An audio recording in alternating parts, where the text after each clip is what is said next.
Some of you may remember me from the video that I made in 2014 about the battle over Proposition LC and whether the people of Santa Monica get to keep control of our airport and, if it closes down, whether it becomes a park.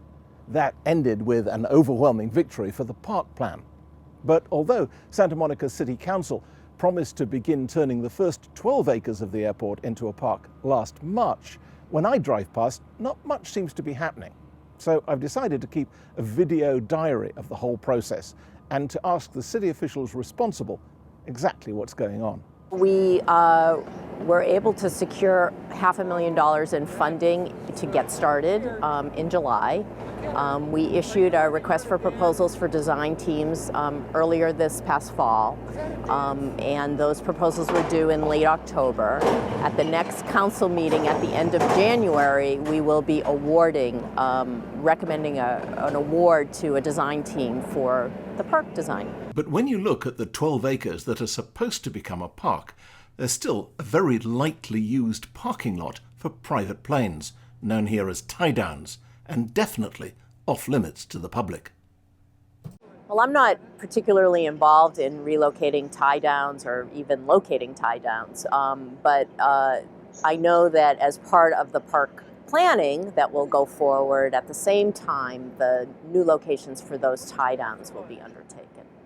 The man who's responsible for getting those planes moved so the park can start is Nelson Hernandez, Santa Monica City Council's chief point man for retaking control of the airport. So I asked him what was going on. There are planes on there, and in order to move those, we have to adjust where the planes are tied down in other parts of the airport. So it's a series of dominoes, and kind of like a jigsaw puzzle. You take one and then it affects the other. So that's what we're in the process of figuring out now. But it's been estimated that the whole bureaucratic process for turning the tie-down land into a park could be as long as 3 years. And the question arises, couldn't we open those gates and let people begin using this land for cycling or skateboarding long before that? I put that question to Rick Cole, the city manager.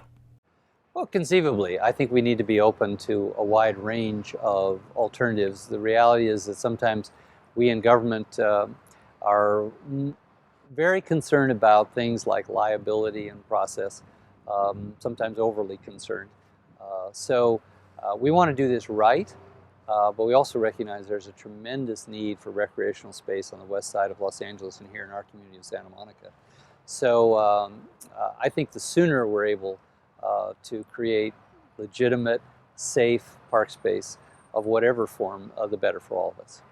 When the 12 acres we've been talking about are added to the 7 acres that were already turned into a park on airport land some years ago, it'll be the second largest in Santa Monica. But it still leaves around 200 acres covered in concrete and asphalt for the benefit of a small number of pilots and the owners of corporate jets. And as the agreement with the FAA saying that we had to run this place as an airport ran out in July of 2015, the question arises, why hasn't the City Council shut the whole place down? The FAA claims that because of a grant that they gave us 20 years ago, we're now obligated to operate the airport until 2023. We disagree with that completely. In fact, we've filed an appeal, but that's where we're at right now. Who gets to decide this? Does it have to go to the courts, or is the FAA its own judge and jury? Well, at this point, they're their own judge and jury. There's 3 levels of appeal, 3 levels of decision making within the FAA before we can get to the courts. The first one is what is called the director's determination. Now we're on to the second one, which is the hearing officer. And if we fail at the hearing officer, then we get to go to the associate director. And if then that doesn't work, then we go to the courts. Our goal is to reduce the noise, reduce the pollution, and reduce the impact on surrounding residents. How that unfolds, I think that's going to be the subject of a titanic battle between us and the FAA. But in the meantime, at least something has begun to happen. I'll be keeping an eye on what's going on and reporting back every few weeks. Watch this space.